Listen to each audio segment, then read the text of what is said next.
This is the Word of God, a powerful, life-changing set of books including history, law, poetry, prophecy, the gospel of Jesus, and more.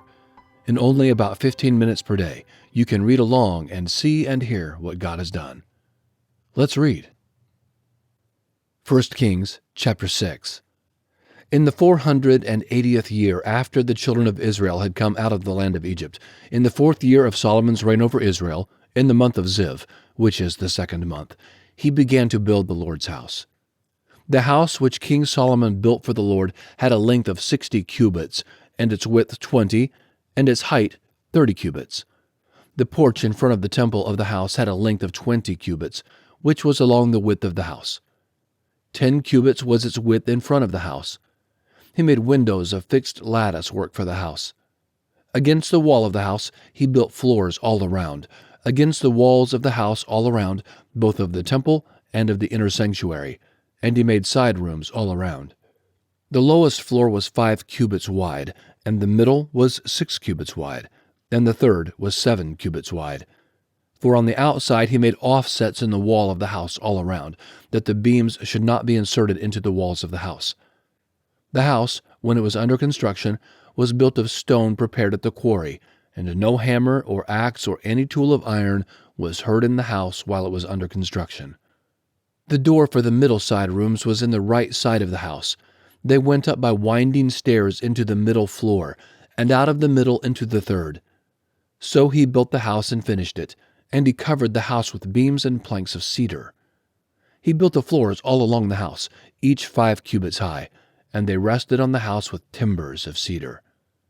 The Lord's word came to Solomon, saying, "Concerning this house which you are building, if you will walk in my statutes, and execute my ordinances, and keep all my commandments to walk in them, then I will establish my word with you, which I spoke to David your father. I will dwell among the children of Israel, and will not forsake my people Israel." So Solomon built the house and finished it. He built the walls of the house within the boards of cedar. From the floor of the house to the walls of the ceiling, he covered them on the inside with wood. He covered the floor of the house with cypress boards. He built 20 cubits of the back part of the house with boards of cedar from the floor to the ceiling. He built this within for an inner sanctuary, even for the most holy place. In front of the temple sanctuary was 40 cubits long. There was cedar on the house within, carved with buds and open flowers. All was cedar. No stone was visible. He prepared an inner sanctuary in the middle of the house within, to set the ark of the Lord's covenant there. Within the inner sanctuary was 20 cubits in length, and 20 cubits in width, and 20 cubits in its height. He overlaid it with pure gold. He covered the altar with cedar. So Solomon overlaid the house within with pure gold. He drew chains of gold across before the inner sanctuary, and he overlaid it with gold. He overlaid the whole house with gold, until all the house was finished. He also overlaid the whole altar that belonged to the inner sanctuary with gold. In the inner sanctuary he made 2 cherubim of olive wood, each 10 cubits high. 5 cubits was the length of one wing of the cherub, and 5 cubits was the length of the other wing of the cherub. From the tip of one wing to the tip of the other was 10 cubits. The other cherub was 10 cubits. Both the cherubim were of one measure and one form. One cherub was 10 cubits high, and so was the other cherub. He set the cherubim within the inner house. The wings of the cherubim were stretched out, so that the wing of the one touched the one wall, and the wing of the other cherub touched the other wall, and their wings touched one another in the middle of the house. He overlaid the cherubim with gold. He carved all the walls of the house around with carved figures of cherubim, palm trees, and open flowers, inside and out. He overlaid the floor of the house with gold, inside and outside. For the entrance of the inner sanctuary he made doors of olive wood. The lintel and doorposts were a 5th part of the wall. So he made 2 doors of olive wood, and he carved on them carvings of cherubim, palm trees, and open flowers, and overlaid them with gold. He spread the gold on the cherubim and on the palm trees. He also made the entrance of the temple doorposts of olive wood out of a 4th part of the wall, and 2 doors of cypress wood.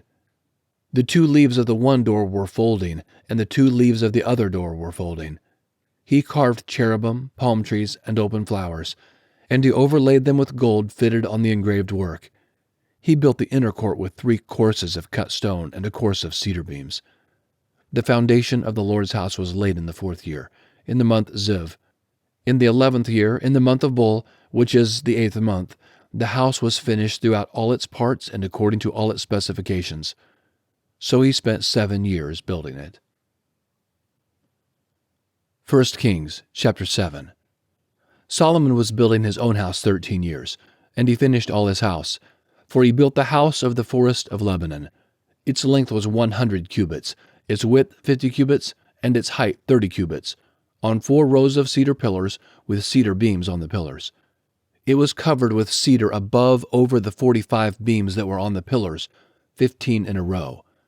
There were beams in 3 rows, and window was facing window in 3 ranks. All the doors and posts were made square with beams, and window was facing window in 3 ranks. He made the hall of pillars. Its length was 50 cubits, and its width 30 cubits, with a porch before them, and pillars and a threshold before them. He made the porch of the throne where he was to judge, even the porch of judgment, and it was covered with cedar from floor to floor. His house where he was to dwell, the other court within the porch, was of the same construction. He made also a house for Pharaoh's daughter, whom Solomon had taken as wife, like this porch.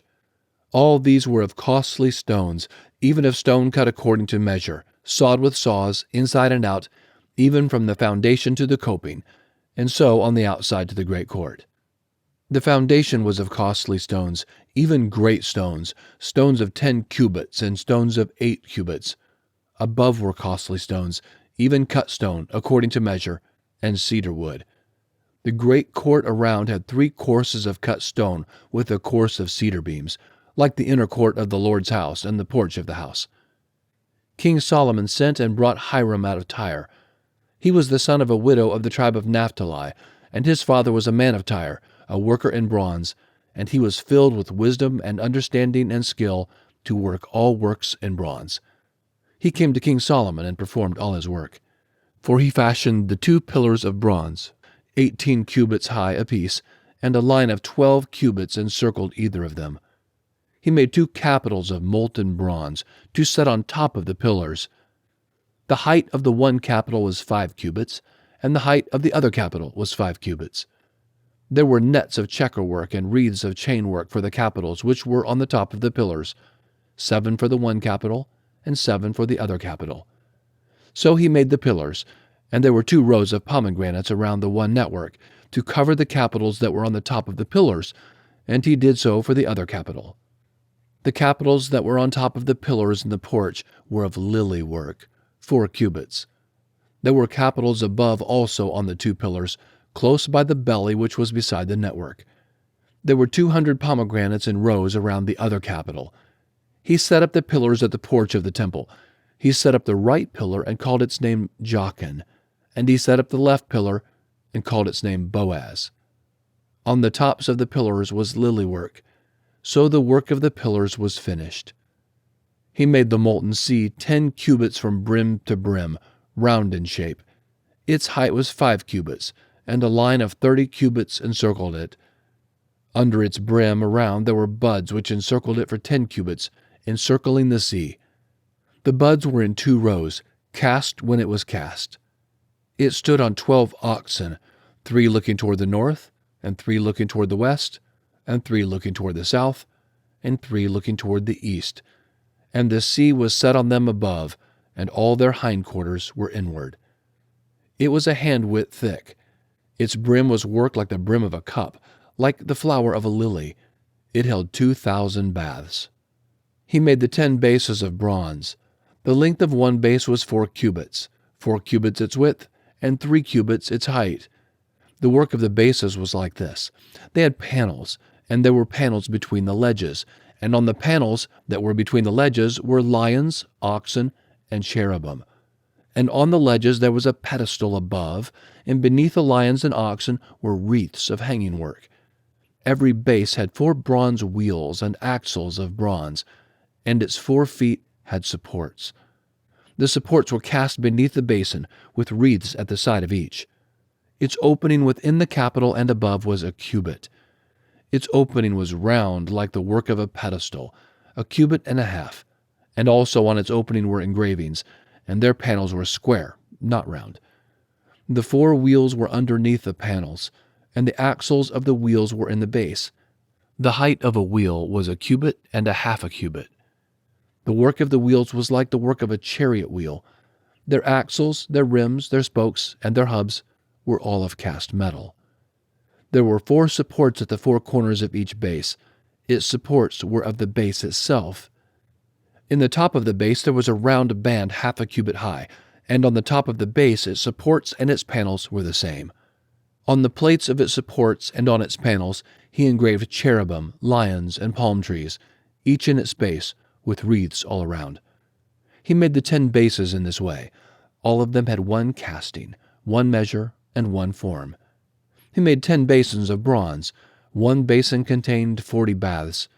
Every basin measured 4 cubits. 1 basin was on every one of the 10 bases. He set the bases, 5 on the right side of the house and 5 on the left side of the house. He set the sea on the right side of the house eastward and toward the south. Hiram made the pots, the shovels, and the basins. So Hiram finished doing all the work that he worked for King Solomon in the Lord's house.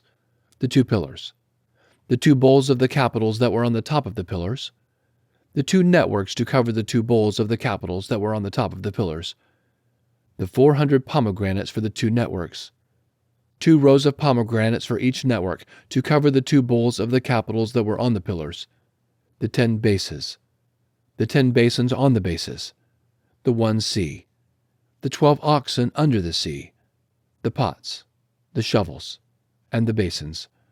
All of these vessels, which Hiram made for King Solomon in the Lord's house, were of burnished bronze.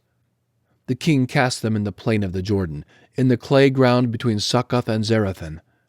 Solomon left all the vessels unweighed, because there were so many of them. The weight of the bronze could not be determined.